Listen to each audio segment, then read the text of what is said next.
Welcome back to the Philip DeFranco Show. You daily dive into the news, and we have a lot to talk about today, starting with this. Tylenol causes autism. That is what President Trump and RFK Jr. told America last night, and we should talk about it because you had the president saying, effective immediately, the FDA will be notifying physicians that the use of well, let's see how we say that.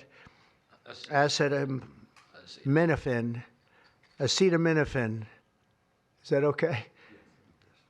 Which is basically commonly known as Tylenol, during pregnancy can be associated with a very increased risk of autism.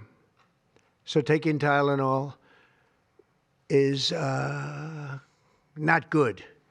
All right, I'll say it. It's not good. with Trump then going on to add that this can be ignored in situations where a pregnant mom has an extremely high fever, though he emphasized to use as little Tylenol as possible. Right? And then you also had RFK Jr. speaking, saying that under his leadership, he directed various government agencies to look into all causes of autism, including the possibility that pharmaceuticals could play a role. And then RFK went on to say that the previous administration refused to do this and only researched the genetic component of autism, which I will say is just not true. And researchers have long explored a plethora of possible causes, with the consensus being that the best studies look at genetic, medical, and environmental data. Also, I'll say while this announcement, it was very controversial, it didn't come as a surprise. Right? And that at least in part because since late last week, Trump's been teasing that this was coming. And then on Sunday, he said that he strongly believed that there was a link between Tylenol and autism. So of course that begs the question, is there? Right? And the short answer right now appears to be no, and the more nuanced answer appears to be still no, but it's also not like Trump and RFK Jr. completely made this up. Their best evidence is a paper from August by Harvard and Mount Sinai researchers, which suggests that acetaminophen use early on in a pregnancy might lead to a tiny increase in autism rates. And you've had the Make America Healthy Again crowd bring this paper up as proof that there is a link between the two and that Tylenol use needs to be stopped during pregnancy. So even the researchers on that paper, they didn't rule out taking the drug entirely. Instead, they suggested that mothers should take the lowest possible dose since, quote, the drug is important for treating maternal fever and pain, which can also harm children, which experts have noted is different than Trump's recommendation to only take it during an extreme fever. And that is, Trump said toughing it out would be better. However, a big part of the situation is that there's a lot of research indicating that there is no link whatsoever. And there you have one of the biggest studies being done by Swedish researchers in 2024. And there they looked at cases of autism among nearly 2.5 million kids, and they found what looked like a very small association with acetaminophen use early on in pregnancy and autism. But then also when they compared the findings among siblings who had similar conditions, that link completely disappeared, and it led them to conclude that, quote, acetaminophen use during pregnancy was not associated with children's risk of autism, ADHD, or intellectual disability in sibling control analysis. This suggests that associations observed in other models may have been attributable to familial confounding. What's kind of crazy is that even the FDA has distanced itself from claiming that there is any real link here. Right at the bottom of the page, announcing this new recommendation, it added, it is important to note that while an association between acetaminophen and neurological conditions has been described in many studies, a causal relationship has not been established, and there are contrary studies in the scientific literature. And adding, it is also noted that acetaminophen is the only over-the-counter drug approved for use to treat fevers during pregnancy, and high fevers in pregnant women can pose a risk to their children. And then also with this situation, you can't talk about autism without mentioning diagnosis rates. And Trump and RFK Jr. both called it an autism crisis. And Trump went on to say, just a few decades ago, 1 in 10,000 children had autism. It used to be 1 in 20,000, then 1 in 10,000, and now it's 1 in 31. But in some areas, it's much worse than that. Right, and Trump, like many of his followers, have come to the conclusion that something is causing it to rise. But there you also have experts noting that he's ignoring probably the biggest factor of all. We've learned a lot about autism over the years, and we're now far better at diagnosing it. Right? And according to Dr. Christine Ladd Acosta, who helped gather the data on autism rates that the CDC uses, the rapid rise in rates is because of two things. The first is the broadened definition of autism spectrum disorder, which means that more people are meeting the definition now than previously. And second, there have been many widely successful public health programs that increase screening at wellness visits for children aged 18 to 24 months to look for signs of autism. And then she also pointed out that almost everyone in a child's life is far more aware of the symptoms of autism, making early diagnosis way more common. Also, as far as where Tylenol stands on this, they were not happy about being singled out, saying in a statement on Sunday, "We strongly disagree with any suggestion otherwise and are deeply concerned with the health risk this poses for expecting mothers," and saying acetaminophen is the safest pain reliever option for pregnant women as needed throughout their entire pregnancy. Without it, women face dangerous choices, suffer through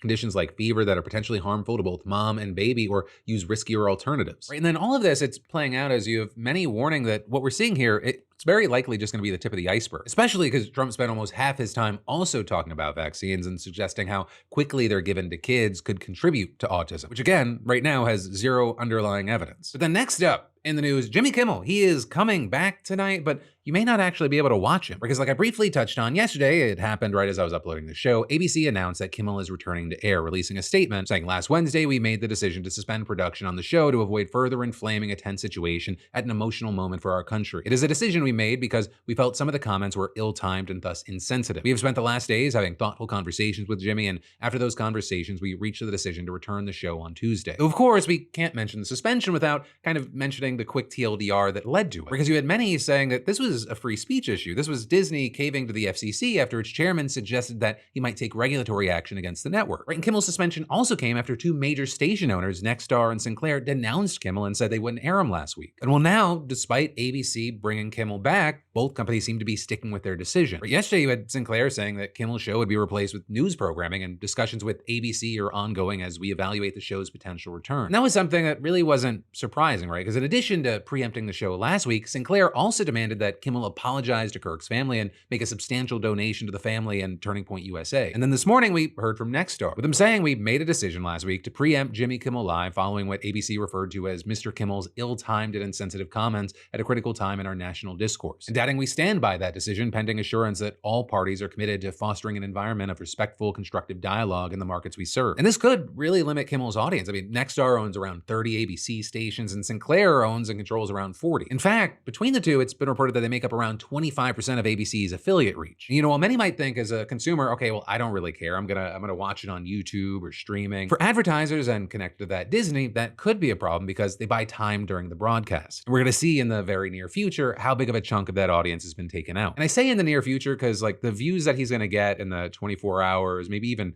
1 to 2 week cycle, that's gonna matter less than the long tail, because we should expect at least a short-term increased interest. But also I'll say, you know, we'll have to wait to see where the fallout leads us, because both Nexstar and Sinclair, they could face viewer backlash from those who want access to the program. Also, Disney very likely going to be exploring what actions they can take from here. And as far as Nexstar, I mean, they in particular have already caught a ton of heat for their decision. Right, and that in part because they're currently in the middle of a $6 billion merger that's going to need FCC and Trump administration approval. And so with that, you had people like Elizabeth Warren writing, if approved, Nexstar would control TV stations reaching 80% of households, violating the cap set by Congress to protect against monopolies. This censorship of Kimmel reeks of corruption. But then also with this whole situation, as for how Kimmel came back on air, you have reports saying that he's been meeting with Disney execs since Thursday to discuss his return. And while he's yet to publicly address the situation, we should expect to see his thoughts on the matter tonight. Though also on the aspect of thoughts being shared, a lot of people have been supporting Jimmy Kimmel. And we've seen that in people speaking out, as well as there being many efforts to boycott Disney and cancel streaming subscriptions in hopes that withholding dollars could force the company into changing course. And in fact, with that, you had Ana Gomez, the sole Democratic commissioner of the FCC, giving a lot of credit to those boycotts, writing yesterday, I am glad to see Disney finds its courage in the face of clear government intimidation. More importantly, I want to thank those Americans from across the ideological spectrum who spoke loudly and courageously against this blatant attempt to silence free speech, adding we must combat these efforts to stifle free expression, and saying it will continue to be up to us as citizens to push back against this administration's growing campaign of censorship and control. I will keep fighting to ensure local broadcasters have the independence to stand up to government threats. You know, with this, even though many, especially on the right, have argued that ABC's initial choice to suspend Kimmel was not the result of government-pressured censorship and just a regular business decision, you had Gomez arguing that's just not the case, calling it corporate capitulation and claiming that the Trump administration is, quote, not afraid of using the full power of our government to silence government critics. And so for now, we'll have to wait to see what Kimmel says tonight, the reaction and fallout from that, and then how things continue with Nexstar and Sinclair. And then we've got more we got to dive into, but first, let me say, you know, not guzzling enough water, not surviving on $14 green juice, is not doing a 27-step skincare routine before bed or eating the exact Mediterranean, keto, paleo, vegan, super salad TikTok says will fix your life. Because none of that matters if you're ignoring your actual health. And that's where today's sponsor, Zocdoc, comes in. Right? And Zocdoc is a free app and website that I actually use where you can search and compare high-quality in-network doctors and click to instantly book an appointment. No phone tag, no begging receptionist, no the first openings 4 months from now nonsense. Instead, you search, compare real patient reviews, and book instantly online. What's really key is they've got over 100,000 doctors across every specialty, from dentists, dermatologists, therapists, urgent care, primary care, all of it. And you can even filter by insurance, location, location or availability so you don't waste time guessing who's right for you. And one of the best parts, appointments are usually within 24 to 72 hours, sometimes even same day. And I use Zocdoc because, shocker, I don't want to sit on a wait list while hoping my body doesn't fall apart. Life is just too short for that. Your body's sending signals, and ignoring them, it's not going to make them disappear. So stop putting off those doctor's appointments. Scan that QR code or go to Zocdoc.com/Phil to find and instantly book a top-rated doctor today. That's ZocDoc.com/Phil. Zocdoc.com/Phil. But then next up in the news, this is crazy. We've got to talk about how the Secret Service just took down a network that could have crippled New York's telecom systems. Right, and this is more than 100 world leaders have gathered in the city for the 80th session of the UN General Assembly, including Donald Trump. But this crazy situation uncovered by the Secret Service, it reportedly followed a months-long investigation into what authorities have described as anonymous telephonic threats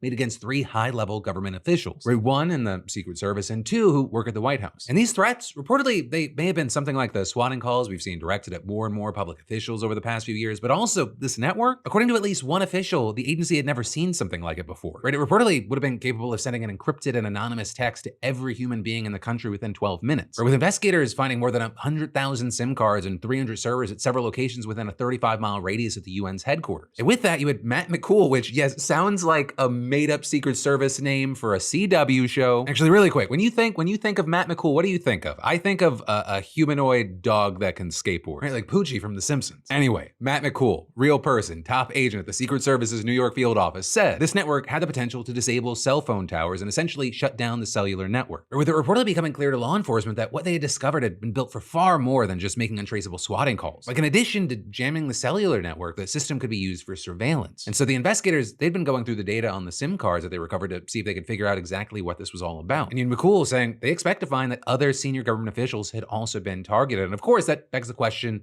by whom? And well, so far, an initial analysis identified ties to at least one foreign nation, as well as links to criminals already known to law enforcement, including cartel members. And so you've got experts saying that the scale of this operation, it suggests that it could be part of a nation's espionage operation. With one also explaining that only a handful of countries could pull off an operation like this, including Russia, China, and Israel. Though also, this could just be the tip of the iceberg, with McCool explaining. This is an ongoing investigation, but there's absolutely no reason to believe we won't find more of these devices in other cities. Right, with them then going on to say that they're looking into whether this network was aimed at disrupting the UN General Assembly or spying on the people there, but there's also no evidence of that so far. But then also, I would say that wouldn't be without precedent. Right, a number of countries, they've been accused of spying on UN officials or UN facilities, perhaps chief among them being the United States. In 2009, for example, a classified memo appeared to direct American diplomats to gather intel on UN leadership. In 2013, you had Edward Snowden leaking documents indicating that the NSA had successfully hacked into the UN's internal video conferencing system the previous year. And then in 2023, the UN actually spoke out against the US over reports that it had spied on private conversations involving Secretary General Antonio Guterres and other top officials. Right, but in any case, fast forward to today, and you had Trump addressing the General Assembly for the first time since 2020. And as you might already know,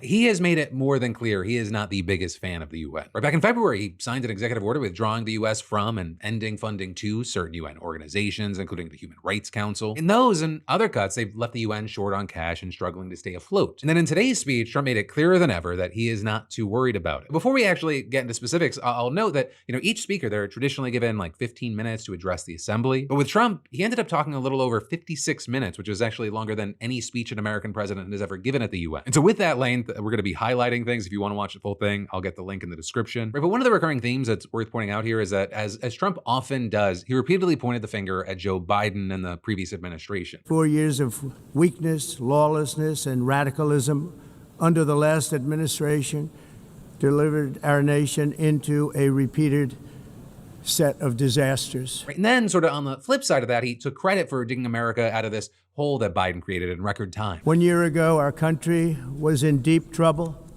but today, just 8 months into my administration, we are the hottest country anywhere in the world, and there is no other country even close. On the world stage, America is respected again like it has never been respected before. And then with that, he made a number of, let's call it, bold claims about the state of the American economy, saying he built the greatest economy in the history of the world during his first term and is doing it again now. You then also had Trump celebrating other perceived successes, including the drop we've seen in crossings at the southern border. With Trump comparing the US and other countries' immigration situations and saying, "It's destroying your country, and you have to do something about it. It's time to end the failed experiment of open borders. You have to end it now." See, I can tell you, I'm really good at this stuff. Your countries are going to hell. Right, and with that, you actually had him blaming not only Biden, but the UN itself. Not only is the UN not solving the problems it should, too often, it's actually creating new problems for us to solve. The best example is the number one political issue of our time, the crisis of uncontrolled migration. It's uncontrolled. Your countries are being ruined. The United Nations is funding an assault on Western countries and their borders. And then you also had Trump accusing the UN of not even trying to end wars while repeating the false claim that he has ended 7 of them. No president or prime minister, and for that matter, no other country has ever done anything close to that. And I did it in just 7 months. It's never happened before. There's never been anything like that. I'm very honored to have done it. It's too bad that I had to do these things instead of the United Nations doing them. And sadly, in all cases, the United Nations did not even try to help in any of them. I ended 7 wars, dealt with the leaders of each and every one of these countries, and never even received a phone call from the United Nations offering to help in finalizing the deal.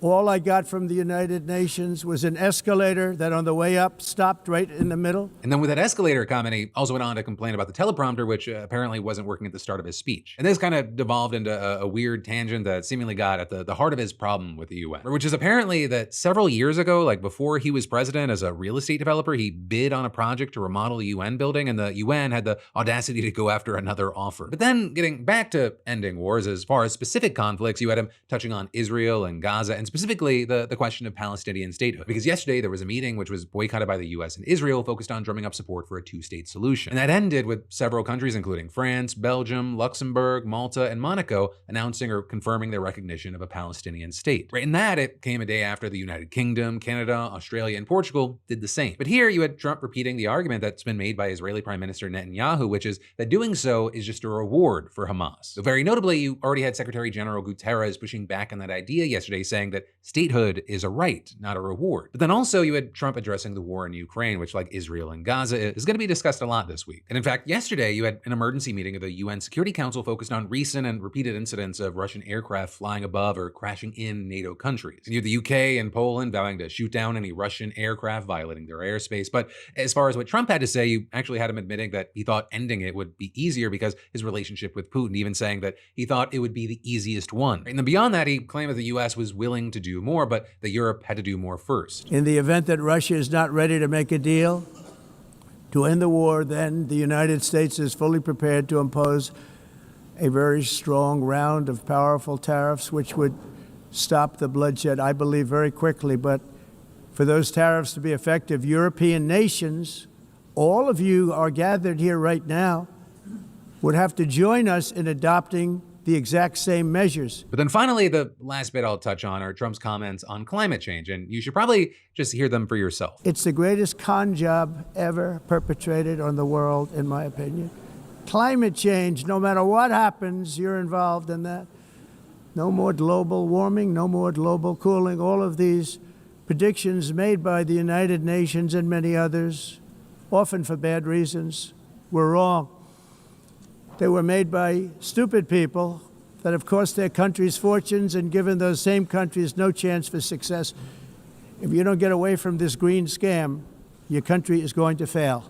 And I'm really good at predicting things, you know? And actually, with that, you had a BBC reporter in the room reporting that there were actual audible gasps when Trump called climate change a con job. Though really not the most surprising thing to come out of Trump's face. Right, Trump is pulling the US out of the Paris Agreement, and his administration is dismantling climate policy within the states. So with that, I also have to note that the world is having a hard time with all this. Right, in fact, there's a special climate summit that's going to be taking place tomorrow at the UN. Right, and that is focused on the commitments that most nations besides the US have made to weaning themselves off fossil fuels. Though a big thing with that is, while they were supposed to come up with new 5-year plans to curb carbon emissions by February, it's now September and only 47 of the 195 nations have actually done so. You know, a lot of play here. We're gonna have to wait to see what the continued fallout and reactions are. And in the meantime, of course, I'd love to know your thoughts here. Well, this is a news show. I, of course, also love for it to be a conversation in those comments down below. And then we've got to talk about even more, but first, just 1 minute, let me say, you know, I remember when the first drink of the night, it was a shot, chased by a beer, followed by feeling rough the next morning. Not the best of my routines, but these days, my first drink is way smarter because it's today's sponsor, ZBiotics pre-alcohol. The first time I tried it was before a Chargers game, and the next morning, I was tackling chores like it was game day. Yes, that was a pun, deal with it. Right, and this is the world's first genetically engineered probiotic drink built by actual PhD scientists who decided rough mornings don't have to be a thing. And here's how it works, right? When you drink, alcohol gets converted into an unwanted byproduct in your gut. And that buildup, not just dehydration, is the culprit behind feeling off the next day. And pre-alcohol, it's engineered to produce an enzyme that breaks that byproduct down. So just make pre-alcohol your first drink of the night, then drink responsibly, hydrate, and get some sleep. Tomorrow, you're landed on your feet. You know, we've got fall here, which means tailgates, games, days, and celebrating, and pre-alcohol makes sure you enjoy the day after. And that's backed with a 100% money-back guarantee, so there's no reason not to try it. So what are you waiting for? Just scan that QR code or go to zbiotics.com/DeFranco and use code DeFranco for 15% off your first order. But then next up in the news, we've got to talk about how the Pentagon just quietly pushed back cleaning up toxic forever chemicals at nearly 140 military bases, essentially leaving families drinking poisoned water for another decade. Right, and those forever chemicals, otherwise known as PFAS, they're called forever chemicals because instead of breaking down, they're incredibly long-lasting in the environment. And in case you don't know, the Pentagon, they're one of the most prolific users of PFAS, in part because they are a key ingredient in firefighting foam. And for decades, you've had crews at military bases across the country starting jet fuel fires for training purposes, and then they put those out using mass amounts of this foam, which leads to PFAS leaching into the soil and groundwater. And then, wouldn't you know it, in 2017, military communities across the country, they started reporting alarming rates of forever chemicals in their drinking water. And that's horrifying because there's a growing body of research that's linked exposure to the chemicals to serious health concerns, including some types of cancer, as well as child developmental and fertility issues. New Mexico even sued the Air Force over it in 2019, saying that the federal government should clean up the pollution and pay for the damages to the natural resources and private property. But then on top of that, there's been a couple of pretty massive problems with the cleanup effort, right? The sheer scale and the price tag. Right? Reportedly, the Defense Department has spent $2.6 billion since 2017 just investigating the extent of the contamination. And the government, they estimate that the process for cleaning up the chemicals around contaminated military sites, that'll take decades and cost nearly $7 billion a year. You've got the Director of Defense Capabilities and Management at the Government Accountability Office saying it's a very long-term process and there's just so much uncertainty. This is going to be a massive effort, but that shouldn't be confused with, so let's not do it. And now, like I mentioned, the DoD just quietly delayed the cleaning up of these chemicals at nearly 140 military installations across the country. And this is a very big change because in the last days of the Biden administration, the Pentagon released a general timetable for handling the pollution problem. But in a revision that was recently posted by Trump's DoD with no announcement, and a New York Times analysis found that this new timeline, it would delay cleanup around military sites by a decade in some cases. And specifically, you've got delays that mess with the work that needs to be done before the actual cleanup, which, I mean, the cleanup itself can take years to complete, which means that the actual cleanup process won't start in some places until 2039. And these delays reportedly caught the military installations affected completely off guard. Or you've got a city councilor in Westfield, Massachusetts, for example, home to the Barnes Air National Guard Base, saying, there's been no discussion of delay. It's very upsetting and depressing that we haven't had clearer communications. And that, as you had Democratic Representative Kristen McDonald Rivet from Michigan speaking out against the lack of communication, saying communities impacted by PFAS chemicals have been waiting decades for cleanup and they've been kept in the dark. When cleanup timelines change, residents deserve to know. And then I've got to mention, like, the timing here. These delays, they come as the National Defense Authorization Act for 2026 is, one, looking to cut funding for the cleanup of toxic sites, but also two, is trying to undo a ban on the purchase and use of PFAS firefighting foam, which could just make the problem worse. And at least as of recording, we've yet to see a response or explanation about this whole thing from the DoD or the Trump administration. But then also, this isn't the only environmental rollback we have to talk about today, because you're also seeing Senate Democrats all coming together to sign a letter in opposition to the Trump administration's proposal to axe the 2009 endangerment finding. Right, and if you're unfamiliar, the 2009 endangerment finding is the scientific determination that concludes that planet-warming greenhouse gases are in fact a danger to the public. Right, it's basically the framework that nearly all greenhouse gas regulations sit on. And both the Biden and Obama administrations used it to set strict limits on greenhouse gas emissions from cars, power plants, and other industrial sources of pollution. But then back in July, the Trump administration proposed rescinding the endangerment finding and said that the subsequent research cast doubt on its conclusion. Though big note there, the studies that Team Trump reportedly used to support this argument were authored and published by scientists who deny the existence of climate change, and they've been trying to plant doubt about it for years. But regardless of your opinion on climate change, though,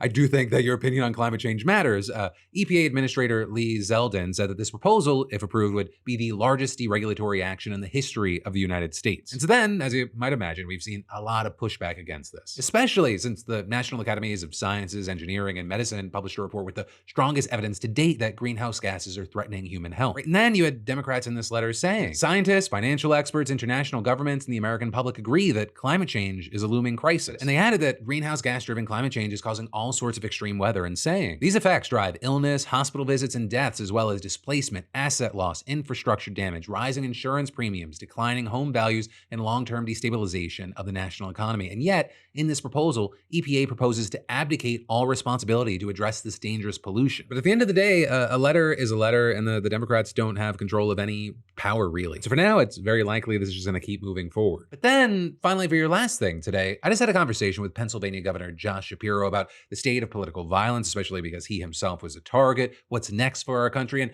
how he can justify saying things like Jalen Hurts is a better quarterback than Josh Allen for a mini episode of my podcast In Good Faith. And that full conversation, that full podcast, it'll be out in the next 24 to 48 hours. But also, with Kamala Harris's book coming out today, I just had to ask him about an excerpt where he was mentioned.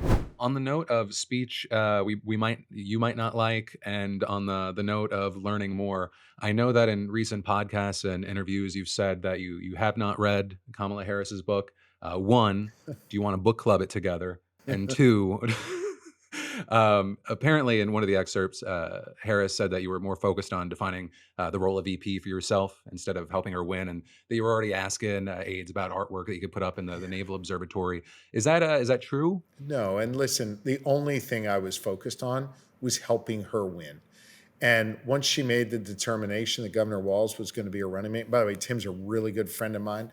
Gwen, his wife's a really good friend of my wife, Lori's. And I can tell you, we were genuinely happy for them. And then I worked my ass off in Pennsylvania and across this country to try and help them get elected, traveling with Governor Whitmer, Governor Evers to all the battleground states.